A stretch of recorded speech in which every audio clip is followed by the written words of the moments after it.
Hello, good morning students. आज मैं आपको आपका 33 लेसन स्टार्ट करा रही हूँ और जो मानव में भ्रूणीय परिवर्तन एम्ब्रियोनिक डेवलपमेंट इन ह्यूमन। देखो, सबसे पहले थोड़ा सा अपन इसका इंट्रोडक्शन देख लेते कि जैसे मान लो दो तरीके के डेवलपमेंट होते हैं, प्रत्यक्ष और अप्रत्यक्ष। अब प्रत्यक्ष क्या है, जिसमें कि लार्वा स्टेज, जैसे आपने इंसेक्ट वगैरह में देखा है तो उसमें एग है, फिर लार्वा है, फिर प्यूपा है, तो वो तो होती है इनडायरेक्ट। और जिसमें लार्वा स्टेज नहीं होती है उसे हम बोलते हैं प्रत्यक्ष भ्रूणीय विकास या डायरेक्ट एम्ब्रियोनिक डेवलपमेंट। और यहाँ पे जो मनुष्य है उसमें आपने देखा कि निषेचन हुआ, फर्टिलाइजेशन हुआ, उसके बाद में जाइगोट बना और जाइगोट जो है डिवाइड होके एम्ब्रियो में बदल जाता है। तो ये जो प्रोसेस है, मतलब development of embryo is called embryogenesis. ठीक है, तो जैसे स्पर्मेटोजेनेसिस उस तरह से होता है, तो उसी तरीके से जब भ्रूण का विकास होता है तो ये जो डिवीजन होते हैं, उन डिवीजन के प्रोसेस को अपन क्या बोलते हैं, भ्रूणोद्भवन या एम्ब्रियोजेनेसिस। अब यहाँ पे देखो, अगर अपन इस पूरी प्रोसेस को देखें तो अपने पास में कुछ अलग अलग स्टेप्स आएंगे। जैसे मान लो सबसे पहला आता है फर्टिलाइजेशन, यानी कि निषेचन। अब निषेचन आप जानते ही हो कि ह्यूमन, जैसे इसमें डायग्राम में भी है, ह्यूमन एग है, ह्यूमन स्पर्म है, और ये प्रोसेस से जाइगोट में आ रहा है। तो ये जो प्रोसेस है, इस प्रोसेस को अपन क्या बोलेंगे, फर्टिलाइजेशन। और इस प्रोसेस में जिस सेल का फॉर्मेशन होगा वो फॉर्मेशन क्या कहलाएगी, सेल, जाइगोट या युग्मनज। और ये जो प्रोसेस है, ये प्रोसेस कहाँ होगा, ये होगा फैलोपियन ट्यूब के एम्पुला वाला जो भाग है वहां पर ये बनता है। और इस प्रोसेस में दो एन सेल यानी दो हैप्लॉइड या अगुणित कोशिकाएं मिलके एक द्विगुणित कोशिका या 2n सेल का निर्माण करती है, जिसे अपन क्या बोलते हैं, जाइगोट। दूसरा हमारा स्टेप है युग्मनज का विदलन और तूतक भवन, यानी कि क्लीवेज और मोरुलेशन। अब ये देखो, सबसे जो इम्पोर्टेंट चीज है कि जो जाइगोट है, उस जाइगोट में जो डिवीजन होंगे, जो विभाजन होंगे, उन विभाजन को अपन बोलेंगे क्लीवेज। बस ये ध्यान रखना, होते ये भी नॉर्मल समसूत्री विभाजन की तरह ही हैं, लेकिन इन्हें हम क्या बोलते हैं, क्लीवेज। और ये विभाजित होते हुए एक, पहले जैसे आपको दिख रहा है, एक जाइगोट है तो वो एक सेल है, फिर उसके बाद में दो, दो से चार, चार से आठ, इस तरीके से जो है लगातार विदलन या क्लीवेज होता जाएगा। और ये लगातार जो है कोशिकाओं में परिवर्तित होगा। और ये मान के चलिए, जब ये एक ठोस बॉल की तरह, या ये मान के चलिए सॉलिड बॉल की तरह दिखाई देती है, और वो उस समय जो है 16 सेल्स होती हैं उसके अंदर, तो वो जो 16 सेल वाली स्ट्रक्चर है जो कि बिल्कुल सॉलिड है, उसे क्या बोलते हैं, मोरूला। और उसके बाद में फिर ये लगातार विभाजित होती जाती है, तो जो मोरूला बनता है उस प्रोसेस को हम क्या बोलते हैं, मोरुलेशन। और उसके बाद में जो है ये लगातार विभाजित होता जाता है और उसके बाद में भ्रूण में परिवर्तित होता है। अब यहाँ पे देखो, जब मोरुलेशन होता है तो उस समय जो है जोना पेलुसिडा है वो बाहर की तरफ एक इसमें आवरण रहता है। और उसके बाद में ये जो आवरण है वो इसीलिए होता है ताकि ये जो भ्रूण है वो फैलोपियन ट्यूब में जो है चिपक नहीं पाए। अब ये आप देखो, इस डायग्राम में सबसे पहले निषेचन हो रहा है, फर्टिलाइजेशन हो रहा है, और फर्टिलाइजेशन होने के बाद में पहले युग्मनज है और फिर वो 2 में बन रहा है, 2 के बाद में 4, फिर 4 से 8 और 8 से 16। तो जो 16, क्योंकि कई बार मोरूला की डायग्राम बनाने को आता है तो आप इसमें सेम साइज की, ये ध्यान रखना है, सेम साइज की आपको सेल्स बनानी है और वो सेल्स आपकी 16 नंबर से ज़्यादा नहीं होनी चाहिए। तो 16 सेल वाली जो स्ट्रक्चर है सॉलिड बॉल की तरह, उसे अपन क्या बोलते हैं, मोरूला। और ये जो प्रोसेस ये कहलाता है मोरुलेशन। उसके बाद में अब यहाँ देखो डे 1 2 3 4। अब उसके बाद में जो है इसके बीच में जो सेल्स हैं, तो सेल्स किनारे पे इकट्ठी होने लगती हैं और कुछ बीच में इकट्ठी होती है एक साइड पर, और उसके बाद में इसमें बीच में कैविटी बनती है। उस कैविटी को बोलते हैं ब्लास्टोसील। और जो एक तरफ जो कोशिकाएं इकट्ठी होती हैं उसे बोलते हैं इनर सेल मास, या आगे जाके अपन इसको बोलेंगे ट्रोफोप्लास्ट। और चारों की तरफ जो है आपको एक कोशिकीय मेम्ब्रेन भी दिखाई दे रहा है, तो ये होती है आपकी ट्रोफोब्लास्ट। और बीच में एक गुहा हो जाती है। ये जो स्ट्रक्चर है जो आपको दिखाई दे रही है, इसे हम क्या बोलते हैं, ब्लास्टोसिस्ट या कोरक पुटी। और यही जो स्टेज है, इसी स्टेज में जो है आपको लगभग 6 दिन हो जाते हैं, 5 से 6 दिन। और ये स्टेज जाके कहाँ चिपकती, जाके ये चिपकती है जाके यूट्रस। और यूट्रस में चिपकने के बाद में यहाँ पर निर्माण होता है किसका, प्लेसेंटा का। अब देखो जो नेक्स्ट स्टेज है उसे हम बोलते हैं भ्रूण का रोपण या इम्प्लांटेशन ऑफ एम्ब्रियो।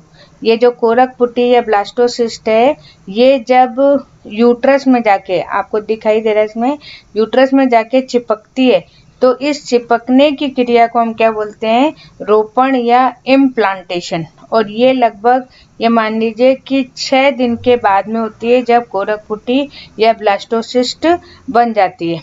अब ये 2-3 चीज़ें यहाँ पे इम्पॉर्टेंट है। एक तो कि जो मानव का रोपण है ये कहलाता है अंतराली प्रकार का या इंटरस्टिशियल कहलाता है। क्यों? क्योंकि जो ब्लास्टोसिस्ट है वो यूट्रस की जो सबसे बाहर वाली परत है, जिसे हम एंडोमेट्रियम कहते हैं, उसके अंदर प्रवेश करती है और प्रवेश करने के बाद में चिपक जाती है, इसलिए इसे क्या बोलते हैं, अंतराली रोपण या इंटरस्टिशियल इम्प्लांटेशन। अब देखो रोपण के बाद में फिर यहाँ पर आपको कुछ जो मेम्ब्रेन्स हैं वो मेम्ब्रेन्स यहाँ पे दिखाई देंगी। यहाँ देखो पहले मोरूला था, मोरूला के बाद में यहाँ ब्लास्टुला बना जिसके अंदर ब्लास्टोसील थी। अब उसके बाद में ये जो ब्लास्टोसील है जो आपको दिखाई दे रही है, इसमें कुछ कोशिकाएं जो हैं वो अंदर की तरफ घुसने लगती हैं, और घुसने के बाद में यहाँ पे जैसे आपको ग्रेस्टुलेशन प्रोसेस दिखाई दे रहा है, तो ये जो मेम्ब्रेन है या ये जो आवरण है ये अंदर की तरफ घुसता है, और घुसने के बाद में यहाँ पे 3 मेम्ब्रेन बनती है। जो आप यहाँ गैस्ट्रोला देख रहे हो, तो इसमें आपको 3 मेम्ब्रेन दिख रही हैं, एंडोडर्म, एक्टोडर्म और मेसोडर्म। जो मेसोडर्म यहाँ लिखा नहीं लेकिन इनके बीच में आएगा आपका। और जो ब्लास्टोसील है वो तो धीरे धीरे क्या हो रही है, खत्म हो रही है, और एक दूसरी गुहा का निर्माण हो रहा है जिसे हम क्या बोलते हैं, आर्कियंट्रॉन। तो ये जो 3 मेम्ब्रेन है, ये 3 मेम्ब्रेन जब बनती हैं तो उस अवस्था को अपन क्या बोलते हैं, ग्रेस्टुला। और ये जो बनता है उस बनने को अपन क्या बोलते हैं, ग्रेस्टुलेशन। अब यहाँ पे देखो 3 यहाँ पे मेम्ब्रेन बन गई हैं, एक्टोडर्म, मेसोडर्म और एंडोडर्म। अब इन मेम्ब्रेन के जो है अलग अलग अंगों का या अलग अलग जो है सिस्टम का निर्माण करेंगी। और जो है आपके बुक में ऐसे टेबल से दे रखी है, तो हालांकि इतना नहीं, लेकिन हाँ कभी कभी पूछ सकते हैं कि जैसे मान लीजिए एक्टोडर्म है, तो एक्टोडर्म से विभिन्न प्रकार की ग्रंथियां बनती हैं, त्वचा बनती है, त्वचा का भी एपिडर्मिस, ये ध्यान रखना आप, एपिडर्मिस पार्ट बनता है। फिर उसके बाद में आईज है और कुछ मतलब अलग अलग चीज़ें आपको यहाँ पे दिखाई देंगी। जैसे टीथ है तो उसका एनेमल बनेगा, फिर अगर अपन मेजोडर्म की देखें तो यहाँ पे सबसे पहले स्किन का डर्मिस पार्ट है वो बनता है, सारे जो ऊतक वगैरह होते हैं, टिश्यूज वगैरह वो बनते हैं, फिर हृदय वगैरह ये बनता है। तो इस तरीके से जो मेजोडर्म है उससे सारी चीज़ें बनती हैं। फिर थर्ड है एंडोडर्म। अब एंडोडर्म से यहाँ पे जितना एलिमेंट्री कैनाल है, जैसे आमाशय है या फिर अपनी टंग है, ट्रेकिया है, यूट्रस है, तो ये गिल्स या लिवर, ये जितने ऑर्गन है, थायराइड ग्लैंड है, यूस्टेकियन है, तो ये जो कुछ चीज़ें हैं ये किससे तैयार होती है? एंडोडर्मिस से। तो इस तरीके से जो है तीनों डर्म से जो है अलग अलग पार्ट्स यहाँ पे डेवलप्ड होते हैं। तो ये सारा जो डेवलपमेंट है वो डेवलपमेंट किस अकॉर्डिंग है? यहाँ पर विभिन्न प्रकार के जो तीनों आपको डर्म दे रखे हैं उस हिसाब से यहाँ पे बनेंगे। और जो आर्कियन टोन है, जो ये आपको देह गुहा जिसे कहते हैं, वो देह गुहा किससे बनती है? आर्कियन टोन से। अब देखो यहाँ पे थोड़ा सा, हालांकि इतना डिटेल की जरूरत नहीं है, लेकिन फिर भी आपको पता है कि जो मनुष्य है वो उस मनुष्य में लगभग 9 महीने जो है वो डेवलपमेंट के लिए, एम्ब्रियो डेवलपमेंट के लिए यहाँ होते हैं। और ये जो 9 मंथ है तो उनको अपन देखेंगे कि उन 9th मंथ में या 9 महीनों में किन किन अंगों का विकास होता है। तो सबसे पहले, हालांकि पहले अपन सप्ताह से या वीक से स्टार्ट करेंगे और बाद में जाके महीने में कन्वर्ट हो जाएगा।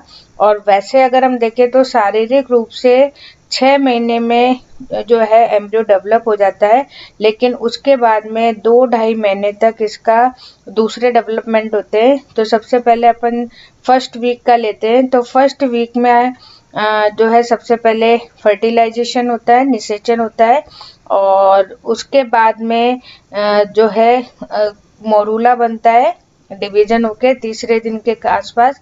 और 5वें-6ठे दिन यहाँ पे कोरक पुटी या ब्लास्टोसिस्ट बनती है। और इम्प्लांटेशन या रोपण में लगभग 6 से या 7 से 8 दिन लग जाते हैं। तो ये फर्स्ट वीक है जिसमें फर्टिलाइजेशन होगा, मोरूला बनेगा और ब्लास्टोसिस्ट बन के गर्भाशय में जाके शिफ्ट हो जाएगी। उसके बाद में सेकेंड वीक है। तो सेकेंड वीक में पूरी की पूरा जो ब्लास्टोसिस्ट है वो एंडोमेट्रियम गर्भाशय में अंदर प्रवेश कर जाएगा। और प्रवेश करने के बाद में यहाँ पर जो है प्लेसेंटा बनेगा, अपरा बनेगा। और ये अपरा बनने के लिए यहाँ पे एक विशेष जो है झिल्लियों का निर्माण होगा जिसे अपन एम्ब्रियोनिक मेम्ब्रेन कहेंगे। और लगभग ये मान के चलिए सप्ताह के अंत तक यानी 14वें दिन तक यहाँ पर प्रिमिटिव स्ट्रिक या आद्य रेखा का निर्माण हो जाता है। फिर उसके बाद में जो तीसरा है थर्ड वीक जो है, थर्ड से लेके 6th वीक तक, तो यहाँ पर जो है तीनों परतों जो निर्माण हो चुकी हैं उनके निर्माण होने के बाद में यहाँ पे तंत्र बनेगा यानी न्यूरुलेशन होगा। और उसके बाद में ये मान के चलिए कि सबसे पहले जो अंग बनेगा वो बनेगा हार्ट। और उसकी जो बीट है, धड़कन, लगभग ये मान के चलिए कि चौथे वीक में यानी 28 से 30 जो दिन है उसमें वो धड़कना चालू कर देती है। और इसके चारों तरफ जो भ्रूण है उसके चारों तरफ एक फ्लूइड या एक द्रव का निर्माण होता है जिसे एमनियोटिक द्रव कहते हैं। और यही द्रव है जिसके द्वारा जो है ये तरल अवस्था में तैरता रहता है। फिर उसके बाद में धीरे धीरे इसमें ब्रेन का डेवलपमेंट होता है, दूसरे अंग हैं जैसे लंग्स हैं, किडनी हैं, वो यहाँ पे दिखने लगते हैं। फिर चौथा अपना है कि ये मान के चलिए 6th से लेके 8th वीक तक अब यहाँ पे थोड़ी सी एक्सटर्नल स्ट्रक्चर दिखने लगते हैं, जैसे कान दिखने लगता है और आरबीसी बनने लगती है, डायफ्राम बन जाता है। उसके बाद में जो हाथ पैर है वो दिखाई देने लगते हैं, उनमें उंगलियां बन जाती हैं। तो लगभग ये मान के चलिए कि 8वें सप्ताह के अंत तक ये भ्रूण दिखाई देने लगता है जिसे हम गर्भ या फीटस कहते हैं। और इस समय जो हृदय की धड़कन होती है वो होती है 167 पर मिनट। तो जबकि वैसे अपने कम होती है, लेकिन यहाँ पर जो बच्चे है उसकी जो हार्ट रेट है वो ज़्यादा होती है। फिर ये मानिए कि लगभग 8वें सप्ताह तक जो भ्रूण है, एम्ब्रियो है, उसके हाथ हैं वो क्रियाशील या एक्टिव होने लगते हैं और वो चलने चालू कर देते हैं। फिर उसके बाद में लगभग 2 महीने बाद जो है ये भ्रूण अपनी जगह से थोड़ा सा हिलता है और थोड़ा से अपनी पोजीशन को चेंज करता है, और उसके बाद में इसकी आँखें और आँखों पे पलकें या आईलिड्स दिखाई देने लगती है, और लगभग ये मान के चलिए 90% जो है इसका डेवलपमेंट हो जाता है। फिर उसके बाद में 9 से 12 सप्ताह, ये मान के चलिए 3 महीने तक, तो ये जो है यहाँ पर ये माना जाता है कि बच्चा अंगूठा चूसना प्रारंभ कर देता है और इसकी आंखें हालांकि बंद रहती हैं। बाकी जो लिंग है या सेक्सुअल ऑर्गन है वो भी दिखाई देने लगते हैं और पता लग जाता है लड़का लड़की का। और इस समय तक इसका वेट भी लगभग 75% बढ़ जाता है और ये मुंह खोलना चालू कर देता है। तो यहाँ पे आपको नाखून वगैरह हैं वो दिखने चालू हो जाते हैं और बाकी जो एक्सटर्नल ऑर्गन है वो भी यहाँ दिखाई देते हैं। फिर उसके बाद में है 3 से 4 महीने, तो यहाँ पर आपको जो है टेस्ट बड्स है वो दिखाई देने लगती है और ये थोड़ा सा इसका डाइजेशन सिस्टम है वो भी यहाँ चालू हो जाता है। और एक यहाँ पे सबसे इम्पोर्टेंट चीज़ है जिसे बोलते हैं मिकोनियम। अब मिकोनियम यह है कि जब ये मान के चलिए कि वो कुछ खाता है तो उसके द्वारा कुछ एक्सक्रीशन होता है और उस एक्सक्रीशन को अपन बोलते हैं मिकोनियम। तो ये एक बार पूछा भी गया था इसलिए इसको याद रखना। फिर उसके बाद में जो है इस समय थोड़े से दांत जो हैं वो भी जबड़े के अंदर बनने लगते हैं और मूवमेंट भी इसका चालू हो जाता है। और एक और यहाँ डेफिनेशन आती है क्लिंकिंग। क्लिंकिंग क्या है कि जब थोड़ा सा जो भ्रूण है वो चलना प्रारंभ कर देता है तो उसे हम बोलते हैं क्लिंकिंग। फिर उसके बाद में 4 से 6 महीने हैं, यहाँ तक रेस्पिरेटरी सिस्टम है वो जो है डेवलप हो जाता है। फिर इस समय जो एम्ब्रियो है उस एम्ब्रियो के चारों तरफ एक वाइट कलर का फ्लूइड जम जाता है और इस प्रोसेस को बोलते हैं वर्निक्स। तो ये जो छोटी छोटी चीज़ें आ रही हैं इनको आपको ध्यान रखना है। और इस समय इसको सुनने भी लगता है, बॉडी पे बाल भी दिखाई देने लगते हैं और ग्रंथियां भी इसमें बन जाती हैं। फिर उसके बाद में जो लास्ट है ये मान के चलिए 6 महीने तक जो है सारी चीज़ें डेवलप हो जाती है, इसकी पलकें वगैरह हो जाती हैं, ब्रेन डेवलपमेंट हो जाता है। फिर उसके बाद में जो है स्किन भी ब्राउन कलर की दिखाई देने लगती है, लंग्स में जो एल्वियोलाई वो भी बन जाता है। तो इस तरीके से पूरा का पूरा सिस्टम यहाँ पर हो जाता है और लगभग 9 महीने पर ये मान के चलिए कि जो एस्ट्रोजन हार्मोन है वो हार्मोन रिलीज होता है जिससे जो है लेबर पेन, या एक ऑक्सीटोसिन हार्मोन होता है जिससे कि बच्चा शरीर से बाहर आता है। तो ये सारी जो चीज़ें हैं ये चीज़ें आपकी किस में आएंगी, मानव के भ्रूणीय अवस्थाओं में। तो ये यहाँ पे आज आपका कंप्लीट हो गया। उसके बाद में कल अपन नेक्स्ट चैप्टर पढ़ेंगे। Okay, thank you.